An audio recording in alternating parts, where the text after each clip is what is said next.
A todos que não me conhecem e também aqueles que estão visitando o canal pela primeira vez, meu nome é Amaral, peço que se inscrevam, que curte aí o vídeo se gostar, me ajudem a divulgar esse conteúdo, deixe aí seu comentário se concordar ou se discordar de mim, porque o objetivo desse canal é levantar questões importantes ao bem comum, importante a todos nós. Então, antes de começar, é isso que eu peço. O tema de hoje é Independência do Brasil. Por que esse tema é tão importante nos dias de hoje? Por que eu creio assim? Em primeiro lugar, porque um povo que não tem passado também não tem futuro. Um povo que não sabe de onde veio, que não conhece sua história, é só um amontoado de gente, não é um povo de verdade, não é uma nação. E se tem algo que é negligenciado, e de maneira mal intencionada até no nosso país, é a nossa própria história. De maneira vergonhosa. É vergonhoso ver que nossa juventude, que nossa população conhece mais da história de outros países do que do nosso próprio povo. E eu até falei, no primeiro vídeo até que eu gravei nesse canal, eu falei brevemente sobre a independência do Brasil, mas eu quero falar dessa vez de uma maneira mais completa.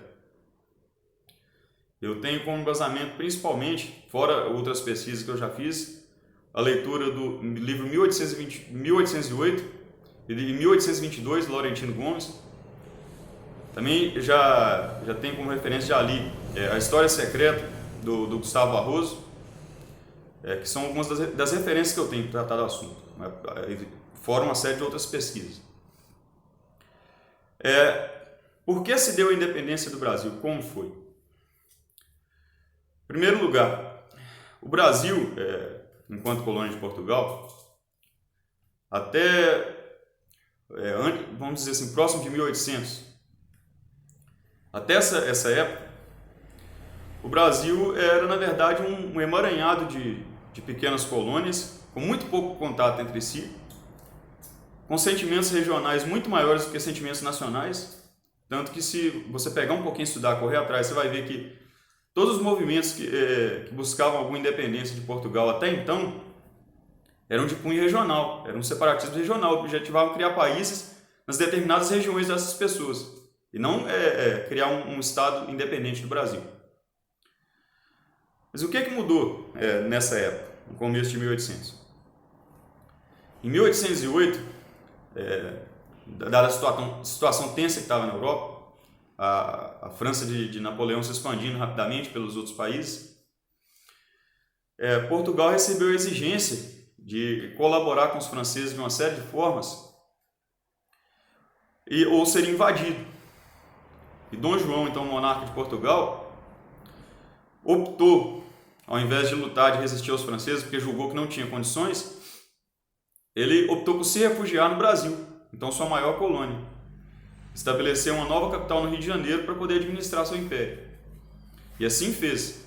Se retirou com a maior parte da elite portuguesa, com o que eles puderam carregar, por assim dizer, com a família real, e se refugiaram no Brasil. Estabeleceram a capital no Rio de Janeiro.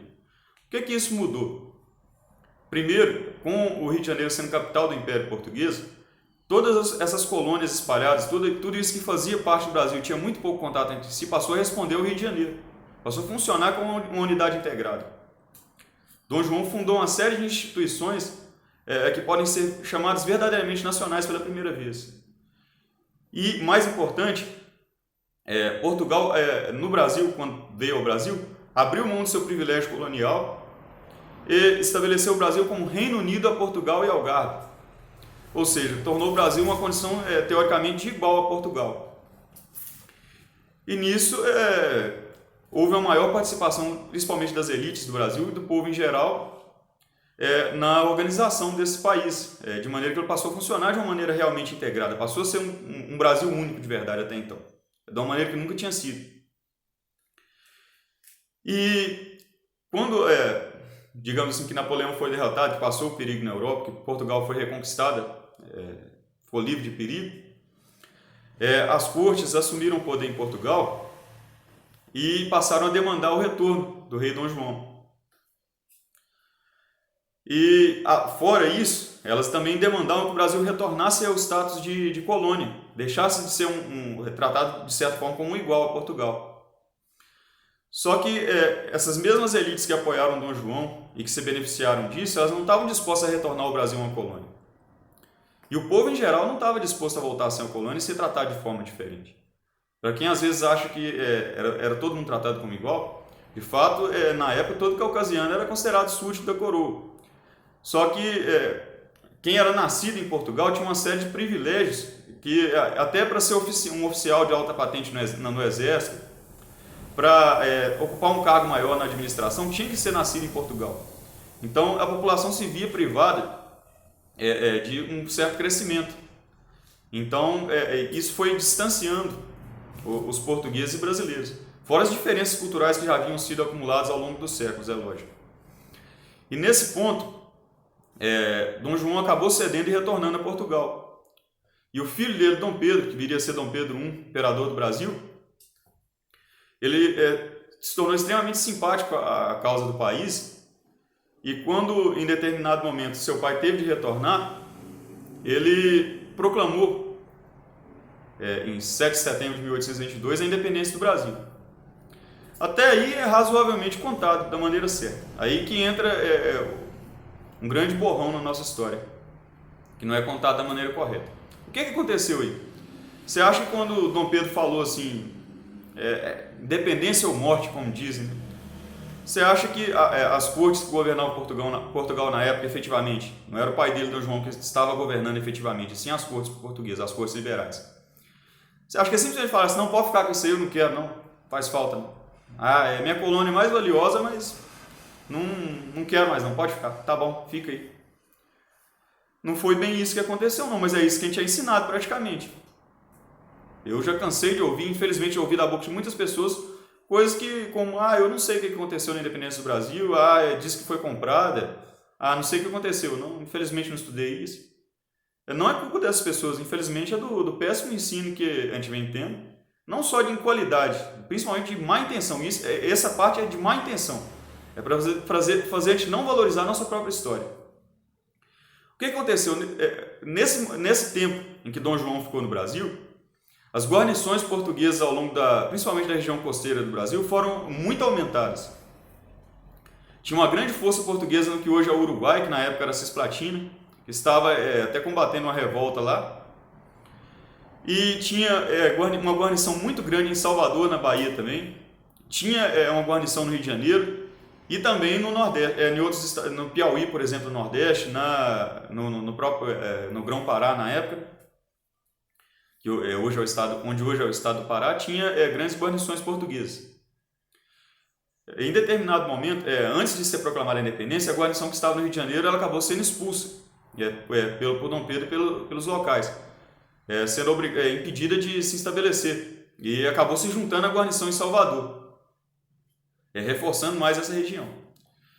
Então, aí que entra a grande contradição. A gente não estuda isso. Só que essas forças portuguesas leais às cortes em Portugal, elas não aceitaram a independência do Brasil. As cortes deram ordem para essas forças para retomar o Brasil e submeter o Brasil de novo, fortalecer as posições onde estavam e avançar se possível. Eventualmente, um objetivo das cortes era, se possível, se não fosse possível controlar todo o Brasil, mas assumir parte da colônia, principalmente no norte e no nordeste, que é mais próximo e mais ligado à coroa portuguesa. Esse era um dos objetivos. Então, o que aconteceu? Um dos lugares, Salvador, a gente comemora a data em 1822, em 7 de setembro.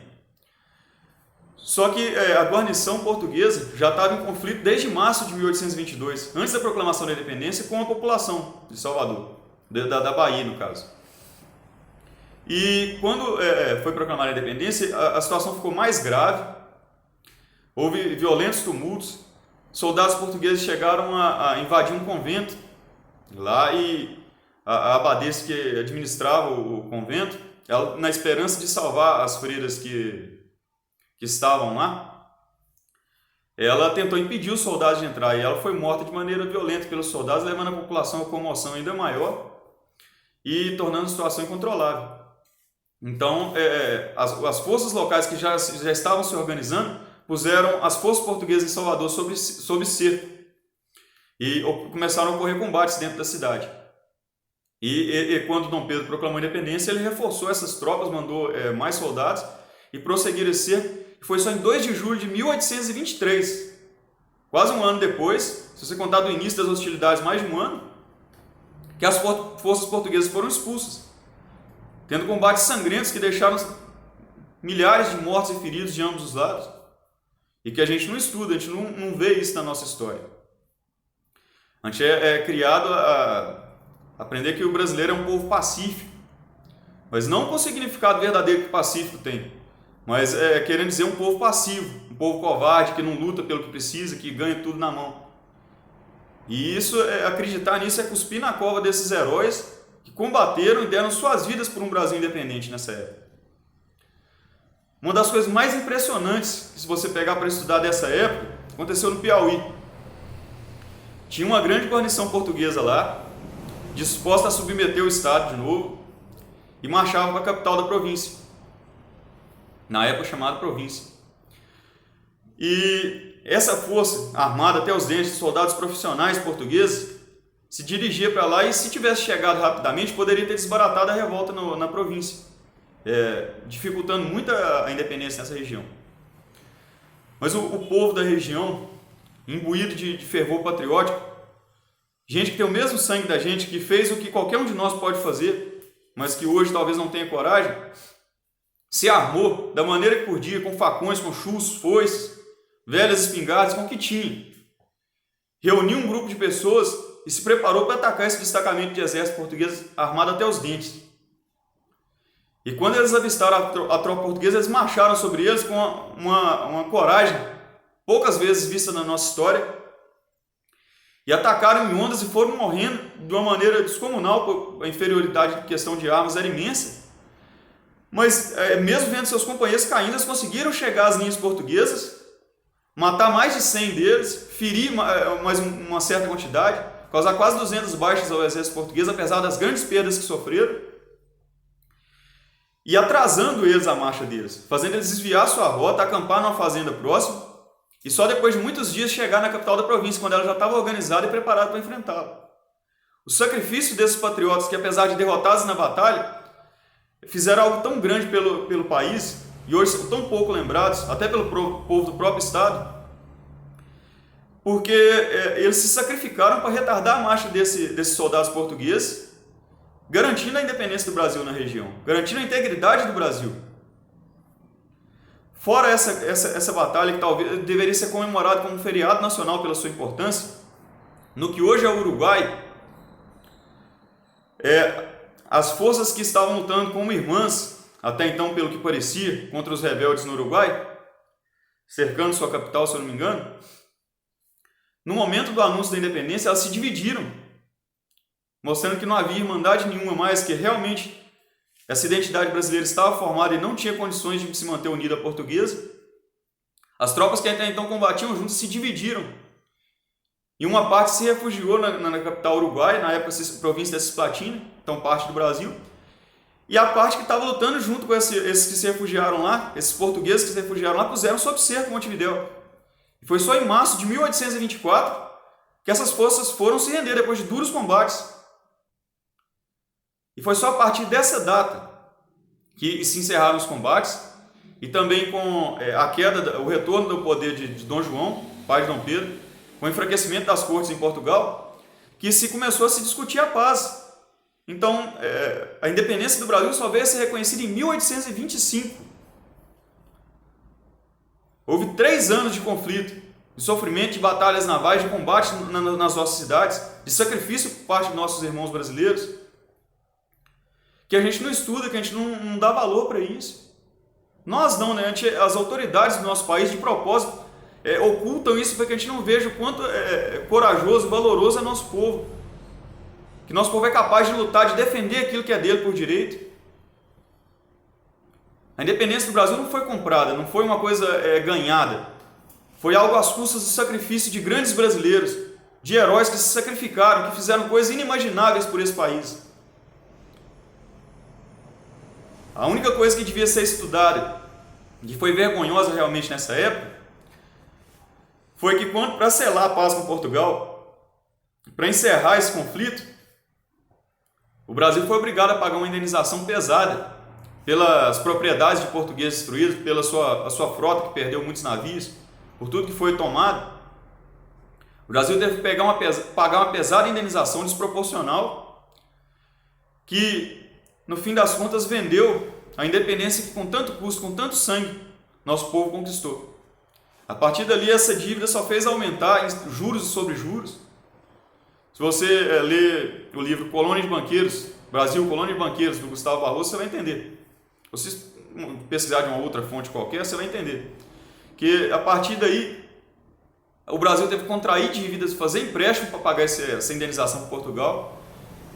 Esse empréstimo só foi sendo pago com outros empréstimos que geravam mais juros e só foram endividando o país e comprando nossa independência. Isso é vergonhoso e tinha que ser estudado sim.